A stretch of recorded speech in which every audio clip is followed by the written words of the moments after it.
Hello विद्यार्थी मित्रों, केम छो बधा? मजामां? आपणे सेमेस्टर 3 ની અંદર પેપર નંબર 303 માં યુનિટ નંબર 4 નો અભ્યાસ શરૂ કર્યો છે। એમાં પહેલા લેક્ચરની અંદર આપણે બીજા લેક્ચરમાં ઉષ્માગતિશાસ્ત્રની પ્રાથમિક સમજ, રાસાયણિક પ્રક્રિયા માટે ઉષ્માગતિશાસ્ત્રનો સિદ્ધાંત કઈ રીતે આપણને ઉપયોગી છે એની ચર્ચા કરી। આજે આપણે આગળ સિલેબસ મુજબ અભ્યાસ આગળ વધારીએ। સિલેબસ તમારે લગભગ બધા વિદ્યાર્થીને મળી ગયો છે। એમાં ઉષ્માગતિશાસ્ત્રની અંદર શું વસ્તુ આવે છે, એમાં આપણે એન્ટ્રોપી વિશેની સમજ મેળવી, એન્ટ્રોપીનું સૂત્ર મેળવ્યું આપણે, અને એના આધારે આપણે એન્ટ્રોપી એટલે શું એની આપણે સમજ મેળવી। હવે આગળ બે પોઈન્ટ પછી વસ્તુ પહેલા આવે છે, એ વસ્તુ આપણે પહેલા મગજમાં ક્લિયર કરવી પડે, અને પછી આગળ પ્રતિવર્તી ફેરફાર દરમિયાન ને અપ્રતિવર્તી ફેરફાર દરમિયાન એન્ટ્રોપીના મૂલ્યમાં થતો ફેરફારને એ પછી આપણે એનો અભ્યાસ કરીએ। પણ એની પહેલા આપણે સિલેબસ મુજબ મુક્ત શક્તિ વિધેય, ફ્રી એનર્જી ફંક્શન જે છે એનો અભ્યાસ પહેલા કરી લઈએ, પછી આપણે આગળ એન્ટ્રોપીમાં પ્રતિવર્તી અને અપ્રતિવર્તી પ્રક્રિયા દરમિયાન એન્ટ્રોપીમાં થતો ફેરફારનું સમજશું। પછી આપણે હેલ્મહોલ્ટ્ઝ સમીકરણ આવે છે એ સમજવાનું છે। ગિબ્સ ડ્યુહામ નામના બંને વૈજ્ઞાનિકોએ જે સમીકરણ આપ્યું એ સમીકરણ આવશે। પછી પ્રણાલીના પ્રકારો, માત્રાત્મક વિધેય, માત્રાત્મક ગુણધર્મો, એના વિશેની આપણે સમજ મેળવશું। પણ અત્યારે આ લેક્ચરમાં આપણે મુક્ત શક્તિ વિધેયો આપણે મેળવવા, એના વિશેની સમજ અથવા એ કન્સેપ્ટ શું છે અથવા શેના માટે છે, શું કામ આવે છે, એની આપણે ચર્ચા અત્યારે કરીએ। કોઈ પણ રાસાયણિક પ્રક્રિયા જ્યારે સમજવાની હોય ત્યારે આંતરિક શક્તિ E, H એન્થાલ્પી ફેરફાર અને S એન્ટ્રોપીમાં થતો ફેરફાર, આપણે એની મદદથી રાસાયણિક પ્રક્રિયાનું અથવા પ્રણાલીનું આપણે વર્ણન કરી શકીએ। પણ અહીંયા આગળ ફક્ત આ ત્રણ જ બાબતો જાણીતી હોય અને પ્રક્રિયાનું વર્ણન આપણે સમજાવી શકીએ એવું નથી। એ ઉપરાંત બીજા ઘણા બધા વિધેયો અગત્યના હોય છે, કાર્ય કરતા હોય છે, એ પણ આપણે મગજમાં રાખવું પડે। હવે જે આપણે રાસાયણિક પ્રક્રિયા જે કરીએ છીએ એ બે પ્રકારની હોય। રાસાયણિક પ્રક્રિયા ધીમી પ્રક્રિયા પણ હોઈ શકે, ઝડપી પ્રક્રિયા પણ હોઈ શકે। રાસાયણિક પ્રક્રિયા જે છે એ ઉષ્માક્ષેપક પણ હોઈ શકે, રાસાયણિક પ્રક્રિયા ઉષ્મા શોષક પણ હોઈ શકે। એટલે આખરે ઉષ્માગતિશાસ્ત્ર અને રાસાયણિક ગતિશાસ્ત્ર બંને સિદ્ધાંતો રાસાયણિક પ્રક્રિયાને સમજવા માટેના છે। સામાન્ય ઉદાહરણ આપીએ તો લેબોરેટરીની અંદર આપણે ટેસ્ટ ટ્યુબમાં કોઈ એક પ્રક્રિયક પદાર્થ લઈએ અને બીજો પ્રક્રિયક પદાર્થ ઉમેરીએ અને એમાંથી પ્રક્રિયા થઈને અલગ પ્રકારની નિપજ મળે છે। પ્રક્રિયકોનું જ્યારે નિપજમાં રૂપાંતર થાય ત્યારે આપણે કહી શકીએ કે રાસાયણિક પ્રક્રિયા થઈ છે। પણ એ દરમિયાન ઉષ્માગતિશાસ્ત્રના સિદ્ધાંતને આધારે ઉષ્માના મૂલ્યમાં શું ફેરફાર થાય છે એ સમજવું પડે. રાસાયણિક ગતિશાસ્ત્રના સિદ્ધાંત મુજબ એ પ્રક્રિયા ક્યારે પૂરી થશે એનો આપણને અંદાજ આવે. તો આજે રાસાયણિક પ્રક્રિયાઓ જે છે, પ્રક્રિયકોનું નિપજમાં રૂપાંતર થાય છે, તે દરમિયાન જો ઉષ્માનું ઉત્સર્જન થતું હોય, ઉષ્મા ગુમાવતી હોય, તો એ રાસાયણિક પ્રક્રિયા ઉષ્માક્ષેપક રાસાયણિક પ્રક્રિયા હોય છે. અને જે રાસાયણિક પ્રક્રિયા દરમિયાન ઉષ્મા શોષાતી હોય, ઉષ્માનું શોષણ થતું હોય, તો એ રાસાયણિક પ્રક્રિયા ઉષ્મા શોષક રાસાયણિક પ્રક્રિયા છે. એટલે આ રીતે રાસાયણિક પ્રક્રિયા ઉષ્માના સંદર્ભમાં આપણે બે પ્રકાર પડે છે: ઉષ્માક્ષેપક રાસાયણિક પ્રક્રિયા અને ઉષ્મા શોષક રાસાયણિક પ્રક્રિયા. જ્યારે પદાર્થનું દહન થાય છે ત્યારે એ રાસાયણિક પ્રક્રિયા ઉષ્માક્ષેપક હોય છે, એટલે કે ઉષ્માનું ઉત્સર્જન થતું હોય છે. અને પ્રણાલી જે છે એ નીચી શક્તિ સપાટીએ જોવા મળે છે.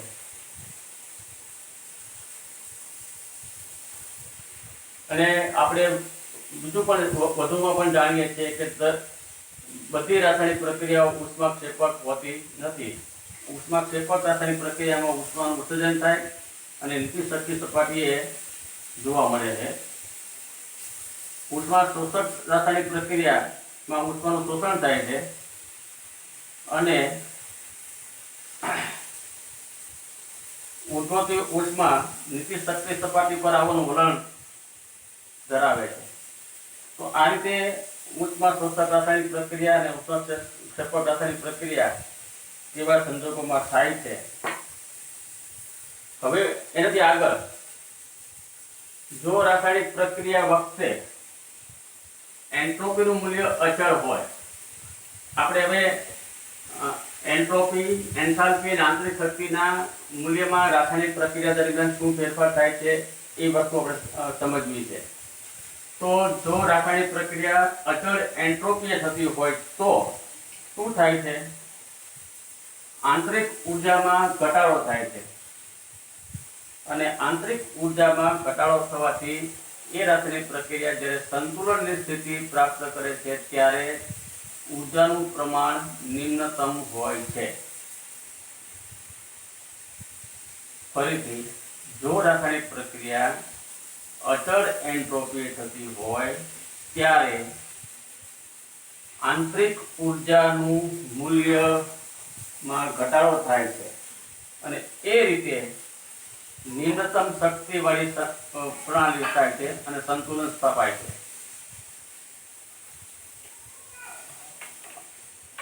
હવે એનાથી આગળ, શક્તિ ઉર્જાનું મૂલ્ય અચળ હોય, રાસાયણિક પ્રક્રિયા દરમિયાન શક્તિ ઉર્જાનું મૂલ્ય અચળ હોય તો એન્ટ્રોપીમાં વધારો થાય. સંતુલન સ્થિતિ પ્રાપ્ત કરતા પહેલા અથવા સંતુલન સ્થિતિ પ્રાપ્ત કરે ત્યારે એન્ટ્રોપીના મૂલ્યમાં વધારો થાય છે. બરાબર? ત્યારે શક્તિ ઉર્જાનું મૂલ્ય અચળ હોય તો એન્ટ્રોપીના મૂલ્યમાં વધારો થાય, એ પ્રમાણે સંતુલન સ્થિતિ પ્રાપ્ત કરે છે.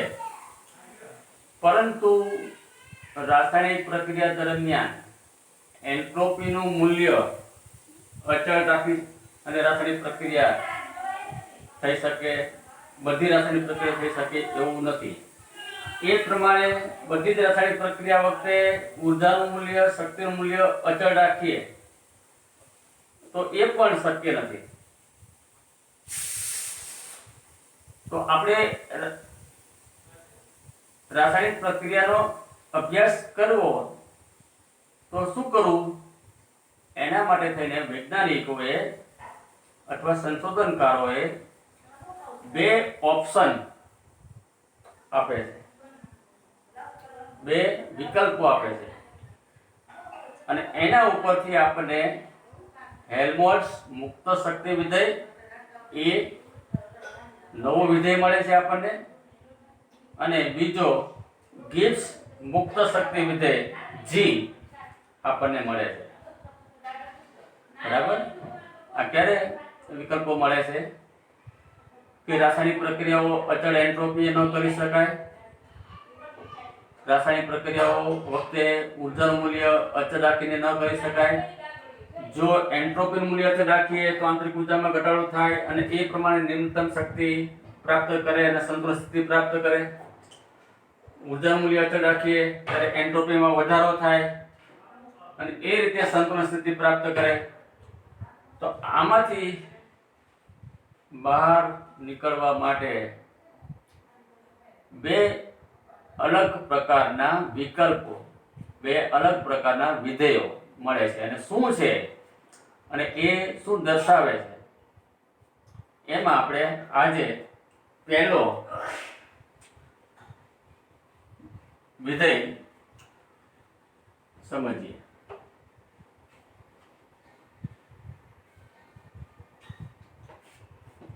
પહેલો છે હેલ્મહોલ્ટ્ઝ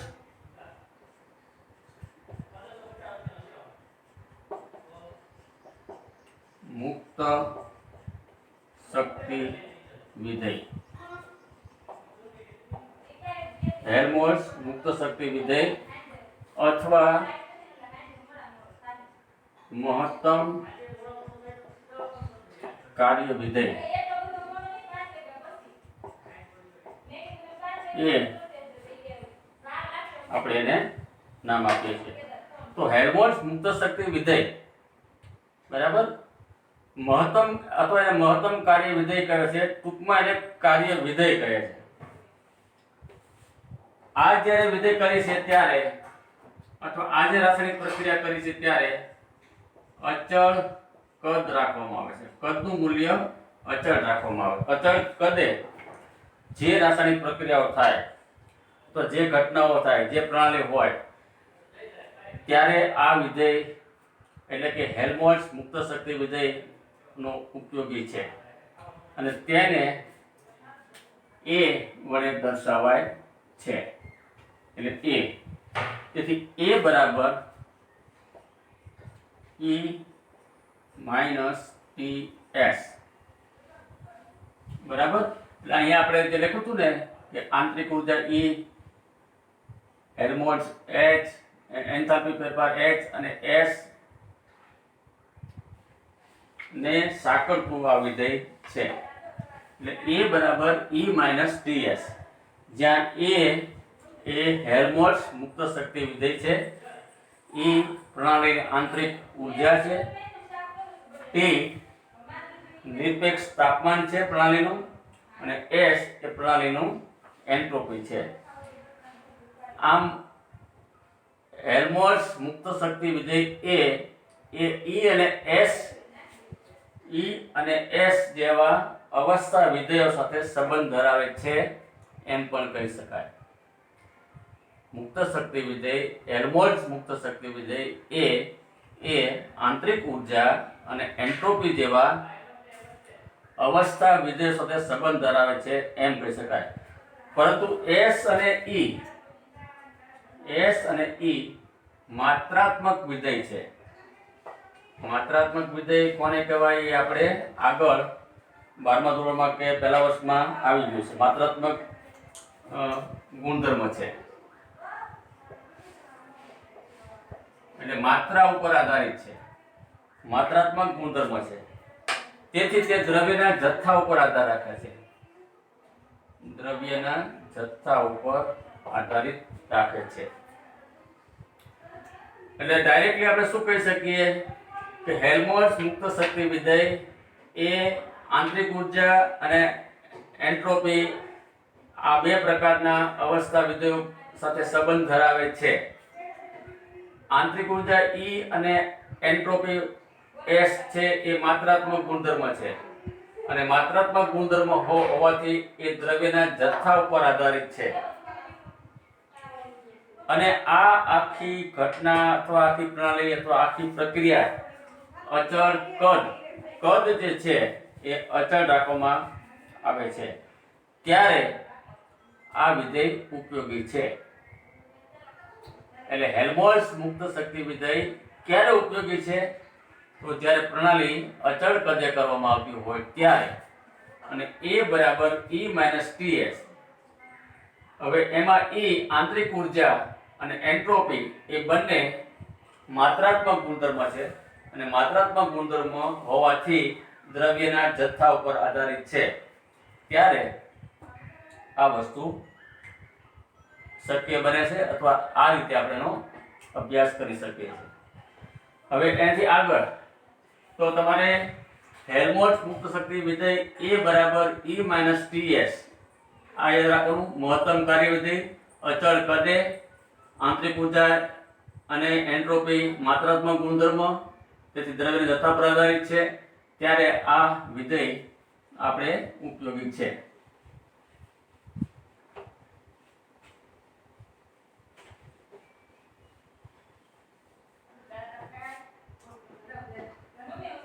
આગળ સમતાપી સ્થિતિ.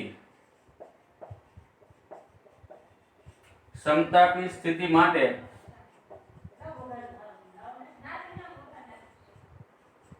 હેલ્મહોલ્ટ્ઝ મુક્ત શક્તિ વિધેય.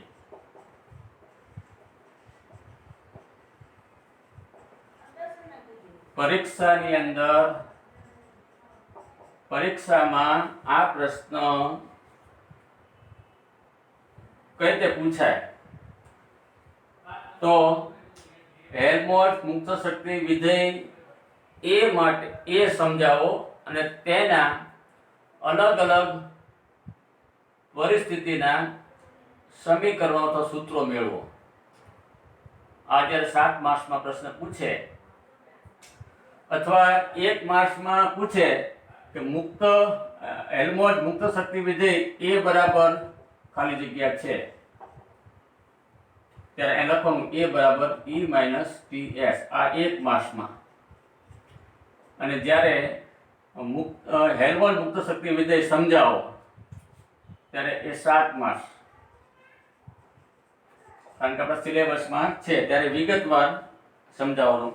પહેલા એની વ્યાખ્યા, સૂત્ર શેના માટે છે, અચળ કદે છે, આંતરિક ઉર્જા E અને એન્ટ્રોપી S માત્રાત્મક વિધેયો છે એટલે દ્રવ્યના જથ્થા પર આધારિત છે. અચળ કદે થતી પ્રણાલી માટે આપણે મુક્ત શક્તિ વિધેય હેલ્મહોલ્ટ્ઝ મુક્ત શક્તિ વિધેય A નું મૂલ્ય મેળવી શકીએ. પછી એમાં સમતાપી સ્થિતિ માટે હેલ્મહોલ્ટ્ઝ મુક્ત શક્તિ વિધેય શું છે એ ધારો કે શરૂઆતની અવસ્થાથી અંતિમ અવસ્થાએ રાસાયણિક પ્રક્રિયા જ્યારે શરૂઆત થાય ત્યારે શરૂઆત થી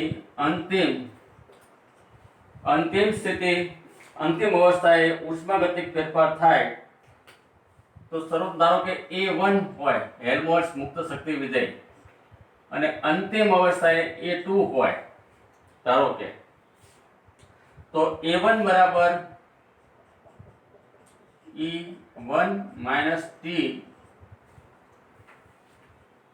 T1 S1 લખી શકાય. એ જ પ્રમાણે A2 બરાબર E2 માઇનસ T2 S2 લખી શકાય. પ્રણાલીની શરૂઆતની સ્થિતિએ હેલ્મહોલ્ટ્ઝ મુક્ત શક્તિ વિધેય ધારો કે A1 હોય અને પ્રણાલીની અંતિમ અવસ્થાએ હેલ્મહોલ્ટ્ઝ મુક્ત શક્તિ વિધેય ધારો કે A2 હોય તો A1 બરાબર E1 માઇનસ T1 S1 આ જે સૂત્ર જે છે એના ઉપરથી, અને A2 બરાબર E2 માઇનસ T2 S2. તેથી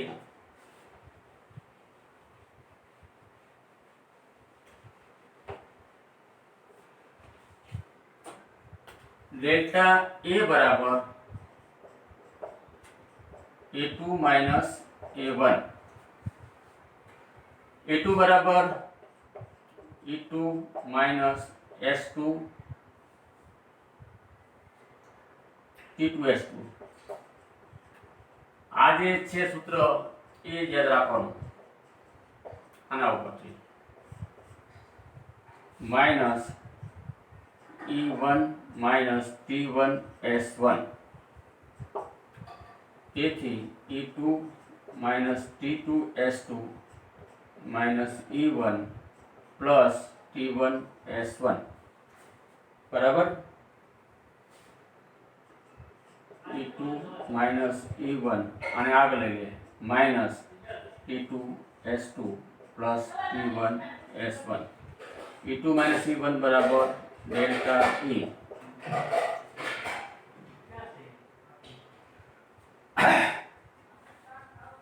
જ્યાં ડેલ્ટા E બરાબર આંતરિક શક્તિમાં થતો ફેરફાર. હવે આપણે સમતાપી ફેરફાર દરમિયાન તાપમાન અચળ રહે છે. સમતાપી આપણે જે હેલ્મહોલ્ટ્ઝ મુક્ત શક્તિ વિધેય મેળવવાનું છે એ કયું મેળવવાનું છે? સમતાપી. સમતાપી જ્યારે હોય છે ત્યારે તાપમાનનું મૂલ્ય T1 બરાબર T2 બરાબર T બરાબર અચળ. તેથી ડેલ્ટા A બરાબર T S2 માઇનસ S1. તેથી ડેલ્ટા E બરાબર T ડેલ્ટા S. આ રીતે સમીકરણ આપણને મળી શકે. તો ડેલ્ટા A બરાબર ડેલ્ટા A એટલે શું? હેલ્મહોલ્ટ્ઝ પ્રણાલીમાં અથવા રાસાયણિક પ્રક્રિયા દરમિયાન હેલ્મહોલ્ટ્ઝ મુક્ત શક્તિ વિધેયમાં થતો ફેરફાર. ડેલ્ટા A બરાબર ડેલ્ટા E. ડેલ્ટા E એટલે શું? પ્રણાલીના આંતરિક ઊર્જામાં થતો ફેરફાર. Delta E minus T delta S. T શું કામ આવે છે કે સમતાપી ફેરફાર વખતે આપણે હેલ્મહોલ્ટ્ઝ મુક્ત શક્તિ વિધેય નક્કી કરીએ છીએ, શોધીએ છીએ. તો T1 બરાબર T2 બરાબર T બરાબર અચળ T ડેલ્ટા S આપણને આ રીતે મળી શકે. જ્યાં ડેલ્ટા A બરાબર આંતરિક હેલ્મહોલ્ટ્ઝ મુક્ત શક્તિ વિધેય A delta A. Delta E બરાબર પ્રણાલીની આંતરિક શક્તિમાં થતો ફેરફાર. શરૂઆતથી શરૂ કરો અને અંતિમ અવસ્થા દરમિયાન જે આંતરિક ઊર્જાના મૂલ્યમાં ફેરફાર થાય તે. અને ડેલ્ટા S એટલે પ્રણાલીની એન્ટ્રોપીમાં થતો ફેરફાર. એટલે આ જ્યારે પ્રશ્ન પૂછાય ત્યારે આપણે એના અલગ અલગ. તો આપણે આ સમતાપી સ્થિતિએ હેલ્મહોલ્ટ્ઝ મુક્ત શક્તિ વિધેય કેટલો મળે છે, કેવી રીતે મળે છે એ નક્કી કર્યું. હવે આ જે હેલ્મહોલ્ટ્ઝ શક્તિ વિધેય જે છે, મુક્ત શક્તિ વિધેય નું મહત્વ.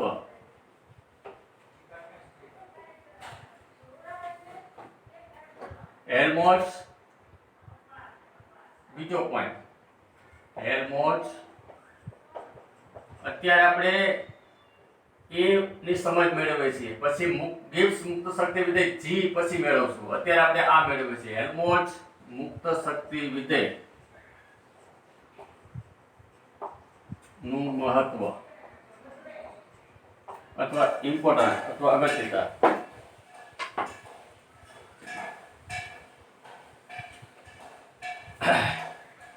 હેલ્મહોલ્ટ્ઝ મુક્ત શક્તિ વિધેયનું મહત્વ શું છે એના માટે આપણે ધારો કે આપેલી પ્રણાલી સમતાપી છે, સમતાપી પ્રતિવર્તી ફેરફાર અનુભવે છે.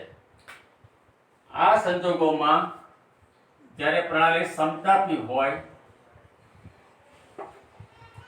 તાપમાનનું મૂલ્ય અચળ હોય, સરખું હોય,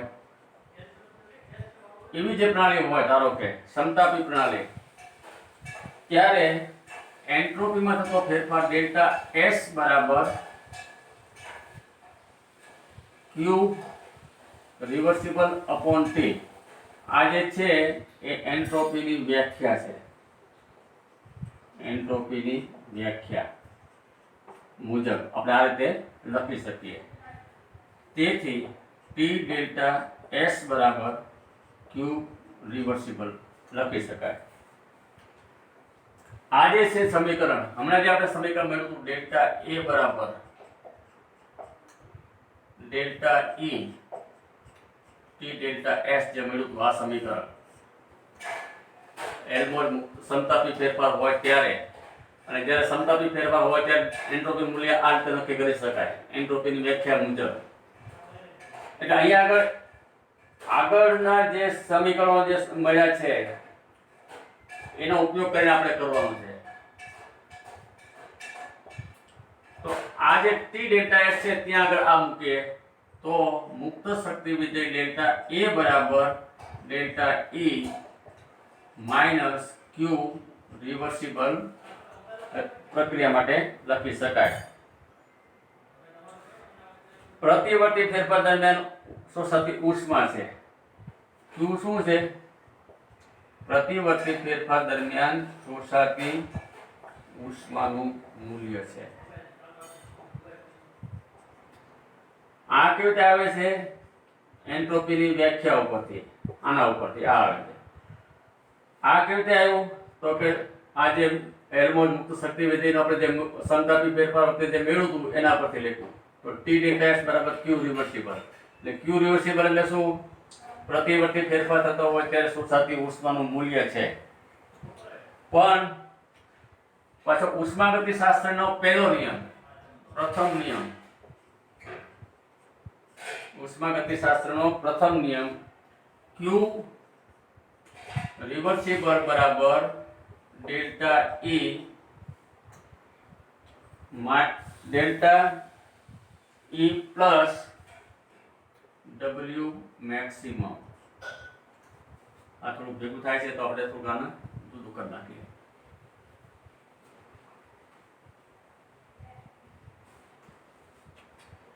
જો આપણે આ રીતે મળી ગયું છે આપણને ડેલ્ટા એ બરાબર ડેલ્ટા ઈ માઇનસ ક્યુ રિવર્સિબલ, આટલું મળી ગયું છે.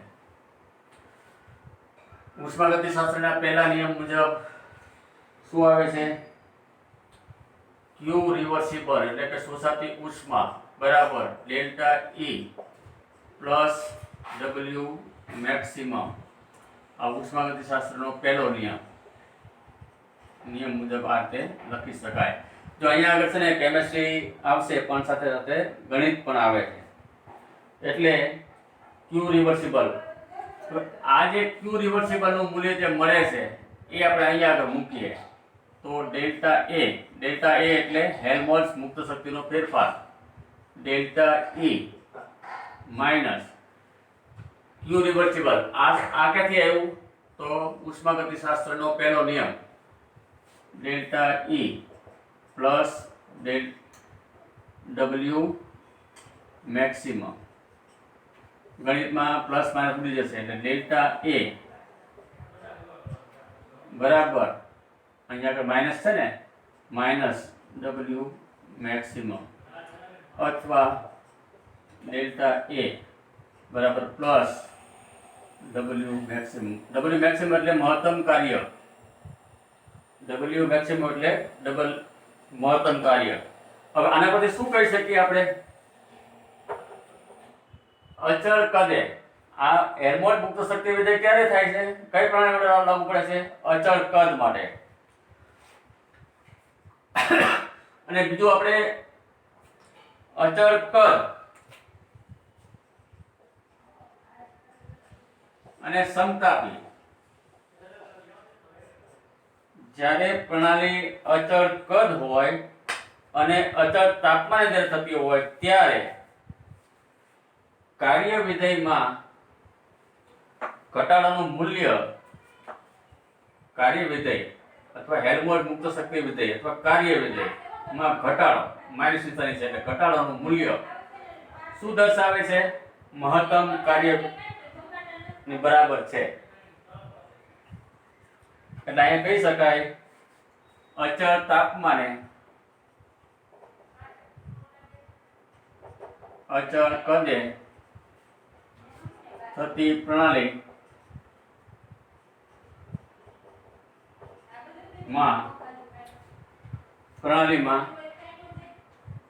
કાર્ય વિધેય અથવા હેલ્મહોલ્ટ્ઝ મુક્ત શક્તિ વિધેય અથવા કાર્ય વિધેય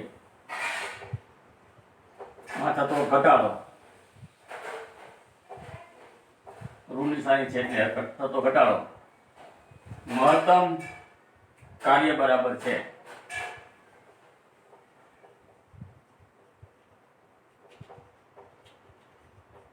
આ રીતે આપણે નક્કી કરી શકીએ. એટલે કે અચળ તાપમાને અને અચળ કદે થતી પ્રણાલીમાં કાર્ય વિધેયમાં થતો ઘટાડો મહત્તમ કાર્ય બરાબર છે. તેથી કાર્ય વિધેય એ પ્રણાલીના મહત્તમ કાર્ય સંચયને દર્શાવે છે એમ પણ કહી શકાય. એટલે કે કાર્ય વિધેય હેલ્મહોલ્ટ્ઝ મુક્ત શક્તિ વિધેય અથવા કાર્ય વિધેય એ મહત્તમ કાર્ય સંચયને દર્શાવે છે. તો આ રીતે આપણે એક વન બાય વન બે ઓપ્શન આપણે નક્કી કર્યા હતા, એ અને જી. એ અને જી શું કામ નક્કી કર્યા હતા?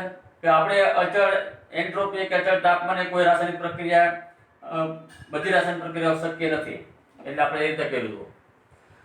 એના પરથી આપણે એ અસર કર્યું, એ બરાબર E માઇનસ TS, જ્યાં એ એટલે મહત્તમ કાર્ય વિધેય અથવા હેલ્મહોલ્ટ્ઝ મુક્ત શક્તિ વિધેય, E એટલે આંતરિક ઊર્જા, T એટલે નિરપેક્ષ તાપમાન, S એટલે એન્ટ્રોપી.